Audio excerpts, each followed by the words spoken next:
Welcome back my family. आप लोग कैसे हो? आप लोग के मेरे यूट्यूब चैनल पे स्वागत है मेरे काउंटडाउन गाइस में। तो फ्रेंड्स, आज हम रिएक्शन वीडियो बनाएंगे हजरत खालिद बिन के ऊपर रिएक्शन वीडियो बनाएंगे। तो वीडियो शुरू करने से पहले सब्सक्राइब, लाइक, शेयर कर दीजिएगा, बेल आइकन पे क्लिक कर दीजिएगा। आने वाली हर वीडियो की नोटिफिकेशन आप लोग को मिलती रहेगी। तो वीडियो शुरू करते हैं। दोस्तों, आज हम ऐसे दौर में जी रहे हैं कि जिस दौर में मुसलमानों की नई नस्ल के बच्चे अपनी हिस्ट्री को पढ़ने से बोरियत महसूस करते हैं।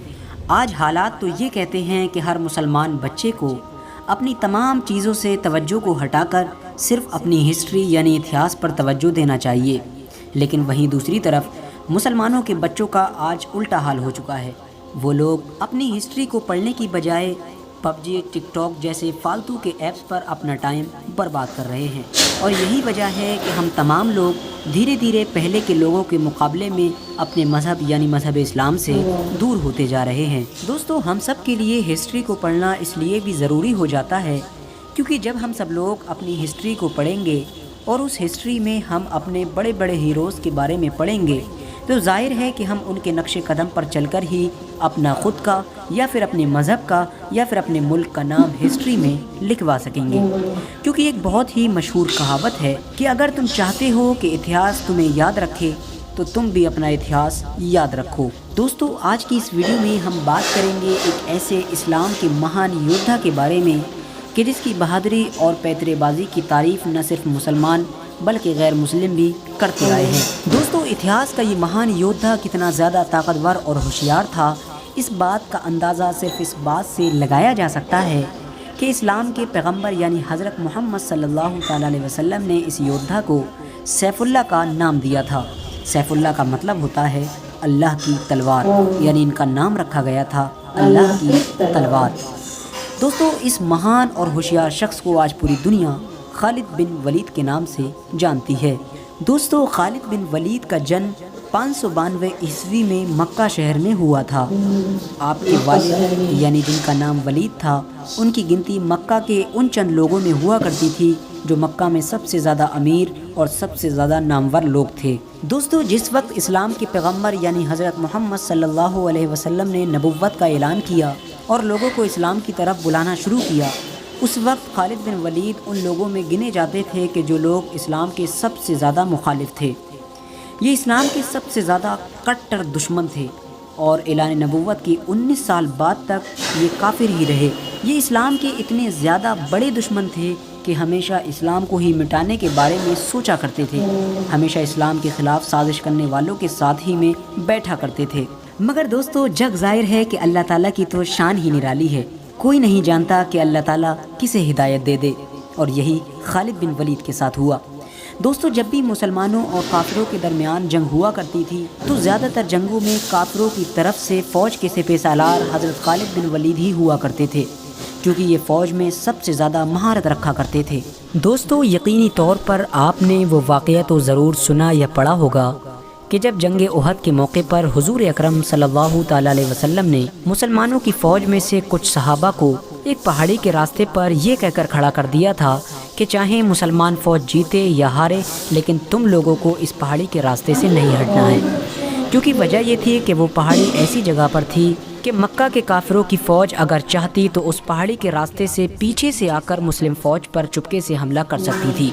लिहाजा हुजूर अकरम सल्लल्लाहु अलैहि वसल्लम ने इसी वजह से उस पहाड़ी पर चंद सहाबा को खड़ा कर दिया था ताकि काफिर इधर से किसी भी सूरत में हमला नहीं कर सकें। दोस्तों, बहुत ख़तरनाक जंग हुई। मुसलमानों ने गिनती में कम होने के बावजूद भी मक्का के काफिरों को धूल चटा दी, लेकिन यकीनन खुदा ताला को कुछ और ही मंजूर था। जिन चंद लोगों को इस्लाम के पैगंबर यानी हुजूर अकरम सल्लल्लाहु ताला अलैहि वसल्लम ने पहाड़ी के रास्ते पर खड़ा किया था, उन लोगों ने जब देखा कि मुसलमान जंग जीत गए हैं और काफिरों के माल को लूटने लगे हैं, तो उन लोगों में से ज़्यादातर लोगों ने भी अपनी जगह छोड़ दी और मैदान में आकर खुशी मनाने लगे। इसका नतीजा ये हुआ कि खालिद बिन वलीद, जो उस वक्त काफिरों की फ़ौज में शामिल थे और उस वक्त काफिर हुआ करते थे और जंग में भी बहुत ज़्यादा महारत रखा करते थे, उन्होंने अपने चंद लोगों के साथ में पीछे से मुड़कर उस पहाड़ी वाले रास्ते से मुसलमानों पर दोबारा हमला किया। ये इतना ख़तरनाक हमला था कि मुसलमानों को कुछ समझ ही नहीं आया कि आखिर ये कैसे मुमकिन हो गया। خالد بن ولید نے اپنی تلواروں سے لگاتار کئی صحابہ کو شہید کر دیا اور دیکھتے ہی دیکھتے پوری جنگ کا نقشہ بدل گیا۔ وہ جنگ جو مسلمان جیت چکے تھے اب ان کی ہار میں بدل چکی تھی، اور یہ سب کچھ ہوا تھا خالد بن ولید کی مہارت کی وجہ سے، جو اس وقت کافر ہوا کرتے تھے۔ دوستو، صلح حدیبیہ کے بعد حضرت خالد بن ولید اکثر پریشان رہنے لگے تھے، اور ان کی پریشانی کی صرف ایک ہی وجہ تھی، اور وہ وجہ تھی اسلام کی دن و دن ترقی ہونا۔ دوستو، وہ ہمیشہ سوچتے رہتے تھے کہ آخر کیا وجہ ہے کہ کافروں نے کئی بار مسلمانوں کو جنگ کے میدان میں چیلنج کیا ہے، لیکن کافروں نے ہمیشہ اچھے ہتھیار اور اچھے جنگجو اپنے پاس ہونے کے باوجود بھی ہمیشہ مسلمانوں سے منہ کی کھائی ہے۔ ان کے دماغ میں عجیب عجیب باتیں آیا کرتی تھیں۔ وہ سوچتے تھے کہ آخر کیا وجہ ہے کہ مسلمان ہمیشہ ہم سے جیت جاتے ہیں، کہیں ایسا تو نہیں کہ مسلمانوں کے ساتھ کوئی غیبی طاقت ہو۔ کبھی ان کے دماغ میں آتا کہ کہیں ایسا تو نہیں کہ محمد سچ میں ہی اللہ کا رسول ہو۔ دوستو، حضرت خالد بن ولید ان تمام باتوں سے پریشان ہی تھے کہ اچانک سے ایک دن ان کے بڑے بھائی کا ان کے پاس ایک خط آتا ہے۔ اس خط میں لکھا ہوا تھا کہ اے خالد، تم کہاں ہو؟ حضرت محمد صلی اللہ علیہ وسلم نے مجھ سے تمہارے بارے میں پوچھا ہے کہ آخر خالد کہاں ہے۔ اس خط میں ان کے بھائی نے لکھا تھا کہ میں چاہتا ہوں کہ تم اس اندھیری دنیا سے نکل کر اسلام کی روشنی کی طرف آؤ اور اسلام میں داخل ہو جاؤ۔ یہ خط پڑھتے ہی حضرت خالد بن ولید کے اوپر اس خط کا اتنا خطرناک اثر ہوا کہ آپ فوراً پیغمبر محمد صلی اللہ تعالیٰ علیہ وسلم کی طرف روانہ ہوئے اور ان کی خدمت میں حاضر ہو کر اسلام قبول کر لیا، یعنی اسلام دھرم میں شامل ہو گئے۔ دوستو، حدیثوں کی کتاب میں آتا ہے کہ پیغمبر محمد مصطفیٰ صلی اللہ علیہ وسلم نے رومن امپائر کی طرف، یعنی سیریا کی طرف، جسے پہلے ملک شام کہا جاتا تھا، اپنا ایک ایلچی روانہ کیا، لیکن رومن امپائر نے اپنے غرور و گھمنڈ میں آ کر مسلمانوں کے اس ایلچی کو قتل کر دیا۔ اور ظاہر ہے کہ پہلے کے دور میں کتنا بھی خطرناک دشمن ہو، لیکن ایلچی کو وہ قتل نہیں کیا کرتا تھا، کیونکہ ایلچی کو قتل کرنے کا مطلب ہوا کرتا تھا جنگ کا کھلم کھلا اعلان کرنا۔ جب مسلمانوں کا ایلچی قتل کر دیا گیا تو حضور نے بھی مدینے سے صحابہ کی ایک بڑی فوج کو جنگ کے لیے سیریا کی طرف روانہ کیا، اور اس جنگ کا سپہ سالار بنایا حضرت زید بن حارثہ کو۔ دوستو، زید بن حارثہ حضور اکرم صلی اللہ تعالیٰ علیہ وسلم کے منہ بولے بیٹے بھی تھے، اور یہ وہ واحد صحابی ہیں کہ جن کا نام قرآن میں بھی آیا ہے۔ اور حضور نے جاتے ہوئے صحابہ کو یہ نصیحت فرمائی کہ اگر زید شہید ہو جائے تو اس کے بعد اپنی فوج کا سپہ سالار جعفر کو بنا دینا، اور اگر جعفر بھی شہید ہو جائے تو اپنی فوج کا سپہ سالار عبداللہ بن رواحہ کو بنا دینا، اور اگر وہ بھی شہید کر دیا جائے تو اس کے بعد جس پر تم لوگ متفق ہو جاؤ اسی کو اپنا سپہ سالار بنا دینا۔ حضور نے یہ نصیحت کر کے سیریا کی طرف اپنے لشکر کو روانہ کیا، اور حضور صلی اللہ علیہ وسلم مسجد نبوی میں اپنے چند صحاباؤں کے ساتھ مدینے شہر میں بیٹھ گئے۔ ایک طرف سیریا میں جنگ ہو رہی تھی اور دوسری طرف حضور مدینے میں پوری جنگ کا نقشہ اپنے صحابہ کو بیٹھ کر بتا رہے تھے۔ بڑی ہی خطرناک جنگ ہوئی اور حضور رو رہے تھے اور اپنے صحابہ سے کہہ رہے تھے کہ جنگ میں اب زید کو شہید کر دیا گیا ہے، اسلامی فوج کا جھنڈا اب جعفر بن طیار کے ہاتھ میں آ گیا ہے۔ تھوڑی دیر بعد حضور رو رہے تھے اور کہہ رہے تھے کہ جعفر کو بھی شہید کر دیا گیا ہے اور اب جنگ کا جھنڈا عبداللہ بن رواحہ کے پاس آ پہنچا ہے۔ اس کے بعد حضور نے فرمایا عبداللہ بن رواحہ کو بھی شہید کر دیا گیا ہے، اور تمام لوگوں کے متفق ہونے کے بعد حضرت خالد بن ولید کے ہاتھ میں اسلام کی فوج کا جھنڈا دے دیا گیا ہے۔ دوستو، یہ پہلا موقع تھا کہ جب حضرت خالد بن ولید کے ہاتھ میں اسلامی فوج کی سپہ سالاری تھی، کیونکہ اس سے پہلے تو وہ کافر ہوا کرتے تھے۔ لہٰذا جب اسلام کا جھنڈا حضرت خالد بن ولید کے ہاتھ میں آیا اور اس چیز کو رومن امپائر کی فوج نے دیکھا تو ان کی آدھی ہمت تو حضرت خالد بن ولید کو دیکھ کر ہی ٹوٹ گئی تھی۔ اس کی وجہ یہ تھی کہ دور دور کے لوگ اس بات کو جانا کرتے تھے کہ مکہ کے مشرکین میں ایک خالد نام کا ایسا جنگجو موجود ہے جو اپنے سامنے کسی کو نہیں ٹکنے دیتا ہے۔ ظاہر ہے اب یہ اسلام میں داخل ہو چکے تھے اور اب یہ اسلامی فوج میں تھے، لیکن اپنی پرانی جنگی مہارتوں کو کبھی نہیں بھولے تھے۔ دوستو، بہت خطرناک جنگ ہوئی اور حضرت خالد بن ولید کی سپہ سالاری میں مسلمانوں نے یہ جنگ جیت لی، اور اس جنگ میں حضرت خالد بن ولید اتنے جوش کے ساتھ لڑے اور اتنی خطرناک طریقے سے لڑے کہ اس جنگ میں حضرت خالد بن ولید رضی اللہ تعالیٰ عنہ کے ہاتھ سے 9 تلواریں ٹوٹ گئی تھیں۔ دوستو سوچئے 9 تلواریں، یقیناً ایک تلوار بھی کسی مرد کے ہاتھ سے ہی ٹوٹ سکتی ہے، اور جس کے ہاتھ سے 9 تلواریں ٹوٹیں، سوچئے اس نے اس جنگ میں کتنے لوگوں کو قتل کیا ہوگا۔